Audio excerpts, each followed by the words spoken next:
তো বন্ধুরা দেখো, সকালবেলা উঠে বাইরের কাজ সেরে স্নান সেরে পুজো দিয়ে চলে এসেছি রান্নাঘরে। আর এই দেখো, রান্নাঘরে এসে দেখলাম কুয়াশ আলু আর পটল আছে ফ্রিজ থেকে বের করে, সেই সব কেটে এই দেখো আমি কাঁচা লঙ্কা কেটে তরকারি বসিয়েছি। এই দেখো, একটু তেল বেশি করে দিয়ে কাঁচা লঙ্কা কেটে দিয়ে তরকারি করব সকালবেলার ভাতের সঙ্গে খাওয়ার জন্য। আর তোমার ডিম আছে, ডিমের অমলেট করব। তো ডালের বড়ি দিয়ে এই তরকারিটা রান্না করব। একটু পাতলা করে, কোনো মশলা দেব না, শুধু কাঁচা লঙ্কা কেটেই তরকারিটা হবে। তো খেতে খুব টেস্টি হয় সকালবেলার খাবারে। এই হালকা পাতলা একটু সবজির ঝোল আর একটা করে ডিম অমলেট করব, ডালের বড়ি দেবো এখানে। তো তরকারিটা রান্না করছি, তোমাদের সঙ্গে একটু শেয়ার করলাম। দেখো, তোমরাও এইভাবে তরকারিটা কাঁচা লঙ্কা কেটে দিয়ে কালো জিরা ফোড়ন দিয়ে রান্না করে খেয়ে দেখো, খুব সুন্দর লাগে খেতে। আর একটু মাখা মাখা হলে তো রুটি দিয়েও খাওয়া যাবে। তো তরকারিটা আমি রান্না করে নিয়ে আসছি, তারপর তোমাদের সঙ্গে আবার দেখা হচ্ছে। এখন আমি এর মধ্যে কিছুটা পরিমাণে জল দিয়ে দেবো।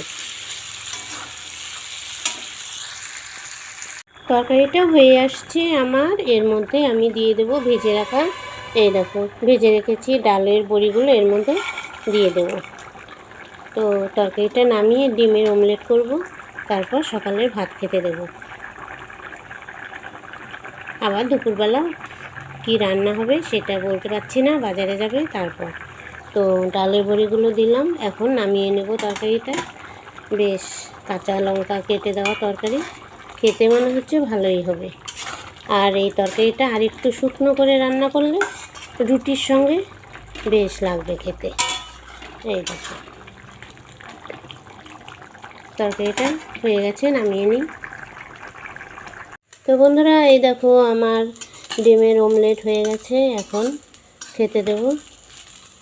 নামিয়ে নিই, হয়ে গেছে।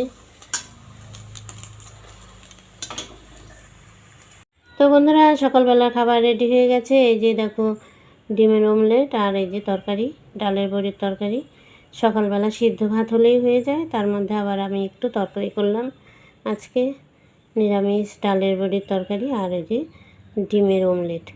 আজকে তো শুক্রবার, নিরামিষ খাবো না, সেই জন্য ডিমের অমলেট করলাম। তো চলো, আজকের মতো ভিডিওটা এখানেই রাখছি। তোমরা ভালো থেকো, সুস্থ থেকো আর আমার সাথে থেকো। আবার নতুন ভিডিও নিয়ে তোমাদের সামনে চলে আসবো।